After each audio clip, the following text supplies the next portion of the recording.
Mobile phones are not just tools we use to send text messages and make phone calls anymore. They have now become personal companions. In fact, we could stay for days without talking to anybody, but just with our mobile phones, we are okay. And if you must succeed in this complex world now where mobile phones control almost everything, there are certain rules and guidelines that you must have to follow. Now, what exactly are these rules? Have you been breaking them without knowing? So today I'm going to be telling you about 10 mobile phone rules that you must not break. Never go through somebody's personal stuff like text messages, pictures, social media handles, emails without asking them first. Now, this is like somebody giving you access to the parlor in their house, and the next thing, you're in their studies, you're in their kitchen, you're in their bedroom, you are in the toilet, you are in these places that you are not supposed to go to as a visitor. Now, most people find this really annoying and infuriating, and they are going to come at you with every ounce of anger that they have. Now, when most people find out about this, that this is what you have actually done, they're not going to confront you about it, while some may confront you about it. But just understand one thing: you have actually lost your privilege to certain things when it comes to these people. Why? Because they will not trust you anymore to handle anything that is personal to them or anything that is confidential to them, because they're actually going to think that you're going to snoop around on them again. Understand this. A lot of people keep some very vital personal information on their phones, like nude pictures, bank account details, security information, bank transaction details, business plan details and stuff. What about social media? Facebook, WhatsApp, YouTube, all these social media platforms. People share a lot of vital information there, private information, even amongst friends. Remember this: everybody has a secret, and most people will do everything in their power to make sure that secret is kept secret. So please don't spy on them, else you are going to see the other side of them that you've never seen before. During office meetings, ensure your phone is turned off or put on vibration. Now, don't drop it on the table even if it's on vibration. According to a new research from the Southern California's Marshall School of Business, researchers surveyed 554 full-time working professionals who earn more than $30,000 in income and were employed by companies with at least 50 employees. They asked surveyed participants about the use of mobile phones in formal and informal meetings to uncover attitudes about answering calls, writing text messages, reading emails, browsing the internet, and other mobile phone-related behaviors. Here's what they found out. Now, according to those surveyed, 86% think it's inappropriate to answer phone calls during formal meetings. 84% think it's inappropriate to write text messages during formal meetings. 75% think it's inappropriate to read emails during meetings. 66% think it's inappropriate to write messages or emails during any meetings. At least 22% think it's inappropriate to use phones during any meetings. Now, looking at all these statistics tells you one thing: that at least 90% of us agree that it is inappropriate to use our phones during any sort of meetings. So the question is, why do so many people, mostly successful people, find mobile phone usage during meetings to be inappropriate? This is because, number one, it shows lack of respect. You consider the information on your phone to be more important than the conversation in the meeting. You view people outside of the meeting to be more important than those sitting in front of you. Secondly, it shows lack of attention. You are unable to stay focused on one item at a time. The ability to multitask in a meeting is actually a myth. And thirdly, it shows lack of listening. You are not demonstrating the attention and thinking that is required of truly active listening. And it also shows lack of power. Using your phone during a meeting makes you look like a modern-day pavilion dog who responds to the beck and call of others through the buzz of their phone. Now, this rule is not just exclusive to our places of work. It also involves our places of worship, our churches, mosque, Buddhist temple, and everywhere you might find yourself. Actually, keep your phone away and concentrate for the moment. 5 minutes without your phone is not going to kill you.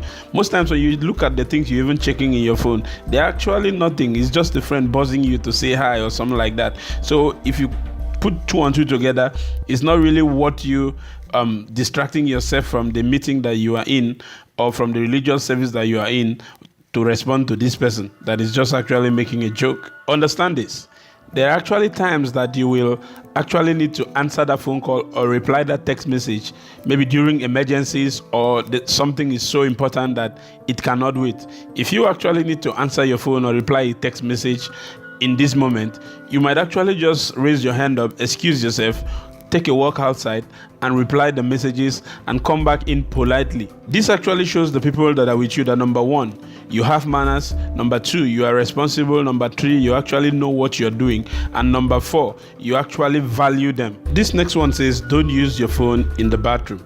Now, this opinion differs from a lot of people. I've spoken to a couple of my friends. Some of them agree that it's appropriate. Some say it's not appropriate. And I bet there's a 70% chance that you're actually watching this video right now sitting on a toilet seat. An Australian survey claimed that 41% of people double tap on Instagram while discharging on the toilet. While another one found that 75% of Americans scroll through their news feeds while discharging in the loo. I know some people will be like, what's the big deal? It's just the toilet. Now here's the big deal. When you spend so much time inside the toilet, it begins to freak your loved ones out. Mostly if you are known to be asthmatic, epileptic, or you are having a BP problem. They probably start thinking you are having an attack inside the toilet, whereas you are not doing anything in there, you are just spending time on your phone while sitting on the toilet seat. This Twitter user once tweeted that every time I'm on the toilet, I'm on it for like 30 minutes because I have my phone with me. My parents probably think I have a constipation problem. Sitting so long on the toilet seat can make you develop a medical condition called hemorrhoids, or popularly known as bile. And the veins around your anus tend to stretch under pressure and may bulge or swell. Swollen veins can develop from increased pressure in the lower rectum due to sitting for so long and a number of other causes that are mentioned here. According to an article from menshealth.com, on February 4th of 2018, a man in China was rushed to the emergency room after he felt a large lump fall out of his anus while trying to poop. It turned out that the man's rectum had become detached from his body and then slipped out as he strained to defecate.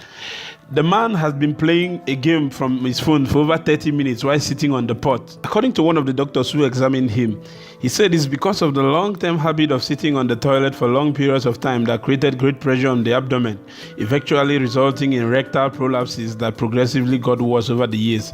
So which means the man this didn't just happen for once that he sat on the toilet. This has been a habit that he had kept over the years that eventually got worse over time. So each time you're sitting on the toilet and playing Candy Crush, scrolling through your newsfeed on Facebook, or replying that text message, remember the danger you are doing to yourself. Keep your phone away from your kids, mostly the infant ones. Now this goes out mostly to the parents out there and some lovely aunties that like giving their phones to their little lads to play around with. Now we've all had that moment when our child starts crying and we feel that the only way to comfort the child is to give them our mobile phone to play with. In fact, a particular parent in Japan actually said that whenever her baby cries, that she had to give the little baby her phone. And whenever she gave the baby her phone, the baby actually became calm and kept quiet and stopped crying. It turns out that this parent is not alone. A lot of parents are guilty of this. The American Academy of Pediatrics says that children under the age of 2 learn best by interacting with people, not screens. So if your child is crying, it is better you console the child yourself, talk to the child, and try to calm the child down instead of just handing your mobile phone to the child. Besides, phones are very expensive these days. Take for instance, you're using the iPhone XS or you're using the Galaxy Note 9. These phones cost above $1,000 and because the phones are expensive, so is the price of maintenance. Apple charges $550 to replace the back glass of an iPhone XS, for instance. And that is quite expensive compared to the amount that the phone is sold for, or that is almost half the price that you bought the phone. And because of the cost of these things, you can't be careless with it. You can't just carry it and give it to an infant to start playing around with it because the baby is crying. You can actually calm the baby down without having to give them your phone. And you also need to teach the baby some level of dependence on you or on themselves, not on a particular piece of gadget or piece of technology. Now, when you give your phone to most babies, the natural thing they do most times is to put the phone inside their mouth and start sucking on the phone or licking the phone. Now, this is not healthy because you've had the phone for a long time. You've put it in your handbag, you've gone inside the bathroom with it, you've placed it on the toilet sink, you have entered the kitchen with it, you've placed it on the sink in the kitchen, and a lot of other places that you've been with the phone. And when you give it to the child starts sucking on the phone. The child could easily contact some virus or bacteria that could affect the health of the child. Recently, this particular mom came out of the bathroom. She was about to dress up. After she finished taking her bath, she was rubbing cream on her body, and she dropped her phone on the bed. Her 1.5-year-old son went and picked up the phone and was playing with the phone, and the baby accidentally opened Facebook and then went on Facebook Live thinking that he opened the camera and pointed it to his mom, and the mom was stark naked dressing up, and she was live on Facebook and the whole world was watching. All her friends on Facebook were like, what is going on? She was naked and dressing up. It was a friend that saw this and picked up her phone and called her. And like, what are you doing? You are naked on Facebook Live. Everybody's watching you. That was when she realized herself and checked her phone. Her little son had actually opened Facebook and went on Facebook Live. And the baby thought that he actually opened the camera and wanted to snap his mom, not knowing that he was live on Facebook and the world was seeing her. Such are the dangers of leaving your phone to your infant son. So guys, I'm going to leave it here for now. I know I actually said 10 rules, but I just decided to split the video into 2 parts because I wanted each part to be short. And if you've not subscribed to this channel, please don't forget to hit that subscribe button and also share this video with your friends. All right, you never know who might need information like this. And please don't forget to turn on the push notification or the bell icon.